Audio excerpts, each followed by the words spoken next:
अस्सलाम वालेकुम रहमतुल्लाहि व बरकातुहू। अल्हम्दुलिल्लाहि कफ़ा व सलामुन अला इबादिहिल लज़ीना इस्तफ़ा, अम्मा बाद। मोहतरम नाज़रीन कराम, आसान दर्स कुरान के अंदर 11वें पारे का 7वां रुकू है, जिसके अंदर सूरह यूनुस सूरह नंबर 10 की 10 आयतें हैं, आयत नंबर 11 से आयत नंबर 20 तक। औज़ु बिल्लाहि मिनश शैतानिर रजीम, बिस्मिल्लाहिर रहमानिर रहीम। वलौ युअज्जिलुल्लाहु लिन्नासि शर्र इस्तिअजालहुम बिल खैर लक़ुज़िया इलैहिम अजलुहुम फ़नज़रुल लज़ीना ला यरजूना लिक़ाअना फ़ी तुग़यानिहिम यामहून। और अगर अल्लाह लोगों को बुराई पहुँचाने में जल्दी करता जैसे वो भलाई मांगने में जल्दी करते हैं, तो उनका वक्त मुक़र्रर यानी मोहलत अमल कब का पूरा हो चुका होता। मगर हम उन लोगों को जो हमारी मुलाकात की उम्मीद नहीं रखते छोड़ देते हैं कि वो अपनी सरकशी में सरगर्दा फिरते रहें। वइज़ा मस्सल इंसान अज़्ज़ुर्रु दआना लिजंबिही औ क़ाइदन औ क़ाइमा फ़लम्मा कशफ़ना अन्हु ज़ुर्रहु मर्र कअल्लम यदऊना इला ज़ुर्रिन मस्सह कज़ालिका ज़ुय्यिना लिलमुस्रिफ़ीना मा कानू यअमलून।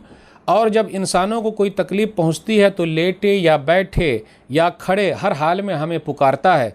फिर जब हम उसकी तकलीफ़ दूर कर देते हैं तो यूँ गुज़र जाता है गोया कि उसने ख़ुद को तकलीफ़ पहुँचने पर कभी हमें पुकारा ही न था। हद से बढ़ने वालों के लिए इसी तरह उनके बुरे अमाल मुज़य्यन कर दिए गए हैं।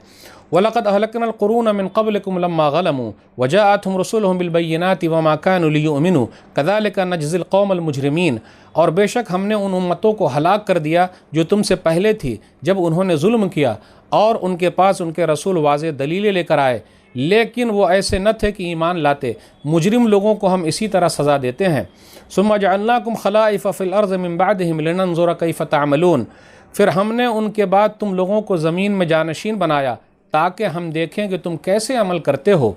वइज़ा तुतला अलैहिम आयातुना बय्यिनात क़ालल्लज़ीना ला यरजूना लिक़ाअना अति बिक़ुरआन ग़ैरि हाज़ा औ बद्दिलहु क़ुल मा यकूनु ली अन उबद्दिलहु मिन तिलक़ाइ नफ़्सी इन अत्तबिअु इल्ला मा यूहा इलैय इन्नी अख़ाफ़ु इन असैतु रब्बी अज़ाब यौमिन अज़ीम। और जब उन पर हमारी वाज़ेह आयतें तिलावत की जाती हैं तो जो लोग हमारी मुलाकात की उम्मीद नहीं रखते वो कहते हैं तू इसके अलावा कोई और कुरान ले आ या उसे कुछ बदल दे। कह दीजिए मुझे ये इख्तियार नहीं कि मैं उसे अपनी तरफ से बदल दूं, मैं तो सिर्फ़ उस वही की पैरवी करता हूं जो मेरी तरफ वही की जाती है। अगर मैं अपने रब की नाफरमानी करूं तो मुझे एक बड़े हौलनाक दिन के अज़ाब का डर है। क़ुल लौ शाअ अल्लाहु मा तलौतुहु अलैकुम वला अदराकुम बिह फ़क़द लबिस्तु फ़ीकुम उमरन मिन क़ब्ली अफ़ला ताक़िलून। कह दीजिए अगर अल्लाह चाहता तो मैं तुम पर इस कुरान की तिलावत न करता और न वो अल्लाह तुम्हें उसकी इत्तला यानी ख़बर देता। बेशक मैंने इस नबूवत से पहले तुम्हारे अंदर एक उम्र गुजारी है, क्या फिर तुम अक़ल नहीं रखते। फ़मन अज़लमु मिम्मन इफ़्तरा अलल्लाहि कज़िबन औ कज़्ज़ब बिआयातिही इन्नहु ला युफ़्लिहुल मुजरिमून। फिर इससे ज़्यादा ज़ालिम और कौन हो सकता है जो अल्लाह पर झूठ बांधे या उसकी आयतों को झुटलाए। बेशक मुजरिम फ़लाह नहीं पाएंगे। वयअबुदून मिन दूनिल्लाहि मा ला यज़ुर्रुहुम वला यनफ़अुहुम वयक़ूलून हाउलाइ शुफ़आउना इंदल्लाह क़ुल अतुनब्बिऊना अल्लाह बिमा ला यअलमु फ़िस समावाति वला फ़िल अर्ज़ सुब्हानहु व तआला अम्मा युशरिकून।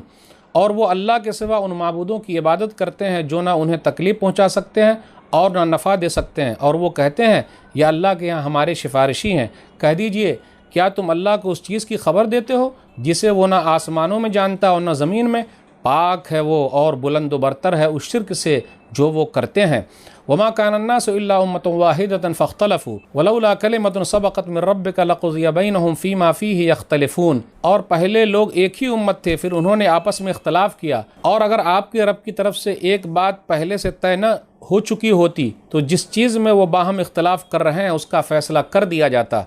वयक़ूलून लौला उन्ज़िला अलैहि आयतुम मिन रब्बिह फ़क़ुल इन्नमल ग़ैबु लिल्लाहि फ़ंतज़िरू इन्नी मअकुम मिनल मुंतज़िरीन। और वो कहते हैं उस नबी पर सल्लल्लाहु अलैहि वसल्लम उसके रब की तरफ से कोई निशानी क्यों नहीं नाजिल की गई। तो आप कह दीजिए गैब का इल्म तो सिर्फ़ अल्लाह ही के पास है, चुनांचे तुम इंतज़ार करो, बेशक मैं भी तुम्हारे साथ इंतज़ार कर रहा हूँ। नाज़रीन इकराम, आसान दर्स कुरान के अंदर 11वें पारे का 7वां रुकू है, जिसके अंदर सूरह यूनुस सूरह नंबर 10 की 10 आयतें हैं, आयत नंबर 11 से आयत नंबर 20 तक। गौर करते हुए चलें। आज का जो खुलासा उसमें यह बयान किया गया कि अल्लाह बद्दुआ को भलाई की तरह जल्दी कबूल नहीं करता है। यानी इंसान बद्दुआ मांगता है लेकिन अल्लाह भलाई को जल्दी कबूल करता है, लेकिन बद्दुआ को नहीं। अगर कर लेता तो नुकसान ही नुकसान होता। इंसान तकलीफ़ में अल्लाह को याद करता है और जब खुशहाली में आता है तो अल्लाह ताला को छोड़ देता है, फरामोश कर देता है। पहली उम्मतें जो हलाक की गई हैं उसके अंदर इबरत है, लोगों को गौर करना चाहिए। आयत नंबर 11 पर गौर कीजिए। वलौ युअज्जिलुल्लाहु लिन्नासि शर्र इस्तिअजालहुम बिल खैरि लक़ुज़िया इलैहिम अजलुहुम। इसके अंदर ये कहा गया कि جس طرح وہ لوگ برائی کو مانگتے ہیں، اگر اللہ تعالیٰ بھلائیوں کی طرح فوراً قبول کر لے تو ان کا فیصلہ ہو جائے، اس لیے کہا جاتا ہے کبھی بد دعا نہیں کرنے کا۔ ایک حدیث کے اندر آیا، سنن ابی داؤد کتاب الوتر حدیث نمبر 1532 لا تدعوا علی انفسکم، جابر رضی اللہ تعالیٰ عنہ سے روایت ہے، نبی صلی اللہ علیہ وسلم نے فرمایا لا تدعوا علی انفسکم ولا تدعوا علی اولادکم ولا تدعوا علی خدمکم ولا تدعوا علی اموالکم لا توافقوا من اللہ ساعة نیل فی عطاء فیستجیب لکم۔ اپنے آپ کے لیے بد دعا مت کرو، اپنی اولاد کے لیے بد دعا مت کرو، اپنے خادموں کے لیے بد دعا مت کرو، اپنے مال کے لیے بد دعا مت کرو۔ کاروبار بیکار ہے، اولاد کو بولتے ہیں پاگل، دیوانہ، پھر اپنے آپ کے لیے بد دعا کرتے ہیں خادموں کے لیے۔ لا توافقوا من اللہ ساعة نیل فی عطاء فیستجیب لکم، جس وقت تم بد دعا کر رہے ہو اگر وہ قبول ہونے کی گھڑی ہے تو بد دعا بھی قبول ہو جائے گی، اس لیے بچ کے رہیے۔ اب آئیے غور کرتے ہوئے چلیں، مشکل کشا اللہ ہے، تمام مشکلوں کو حل کرنے والا اللہ ہے۔ وَإِذَا مَسَّ الْإِنسَانَ الضُّرُّ دَعَانَا لِجَنبِهِ أَوْ قَاعِدًا أَوْ قَائِمًا فَلَمَّا كَشَفْنَا عَنْهُ ضُرَّهُ مَرَّ كَأَن لَّمْ يَدْعُنَا إِلَىٰ ضُرٍّ مَّسَّهُ۔ تکلیفوں کو دور کرنے والا کون ہے؟ اللہ۔ اس لیے آدمی کو چاہیے تکلیف میں اللہ کو یاد کرے، خوشحالی میں اللہ کو یاد کرے، چلتے پھرتے اٹھتے بیٹھتے پہلوؤں کے بل اللہ کو یاد کرے۔ اللہ کہتے ہیں جب ہم تکلیف دور کرتے ہیں تو ہم کو بھول جاتا ہے، گویا کہ اس کو کبھی تکلیف ہوئی ہی نہیں تھی۔ اس کے بعد آگے آیت نمبر 15 کے اندر یہ کہا گیا کہ جب نبی صلی اللہ علیہ وسلم نے قرآن ان لوگوں کے سامنے پڑھا، کفار مکہ کے سامنے، تو وہ کہتے تھے دوسری وحی لے آؤ یا کچھ کم کر دو، تو نبی صلی اللہ علیہ وسلم سے کہا جاتا آپ کہیے ان اتبع الا ما یوحی الی، میرے اوپر جو وحی اتری ہے میں صرف وہی بتا رہا ہوں اور کچھ نہیں کر سکتا۔ انی اخاف ان عصیت ربی عذاب یوم عظیم، رب کی نافرمانی کروں تو مجھے بڑے عذاب کا اندیشہ ہے۔ آیت نمبر 16 کے اندر ہے فقد لبثت فیکم عمرا من قبل افلا تعقلون، کہ میں نے تمہارے درمیان لگ بھگ 40 سال کا وقفہ گزارا ہے، کیا تم لوگ سمجھتے نہیں؟ تو میں کیسے اپنی طرف سے گڑھ لوں گا، میرا تو کوئی استاد بھی نہیں ہے، تو یہ اللہ کی طرف سے ہے۔ نبوت کا جو جھوٹا دعوے دار ہوگا وہ سب سے بڑا ظالم ہوگا، اللہ تعالیٰ اسے معاف نہیں کریں گے۔ آیت نمبر 18 پر غور کیجئے، غیر اللہ وہ نفع نقصان کے مالک نہیں ہے، اللہ کے علاوہ جن کو لوگ پوج رہے ہیں نہ فائدہ پہنچا سکتے نہ نقصان پہنچا سکتے۔ کفار مکہ نے کہا ہؤلاء شفاعنا عند اللہ، یہ اللہ کے دربار میں ہمارے سفارشی ہیں، تو اللہ نے اس کی بھی تردید کی اور کہا تم اللہ کو بتاتے ہو کہ آسمان و زمین میں کون ہے جو سفارش کر سکے؟ اللہ کی ذات پاک ہے جو وہ لوگ شریک ٹھہرا رہے ہیں، اللہ کے دربار میں کون سفارش کرے گا کسی کو نہیں معلوم۔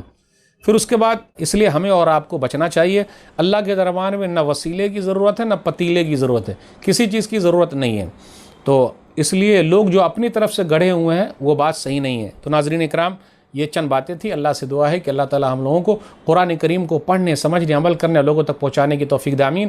والسلام علیکم ورحمۃ اللہ وبرکاتہ۔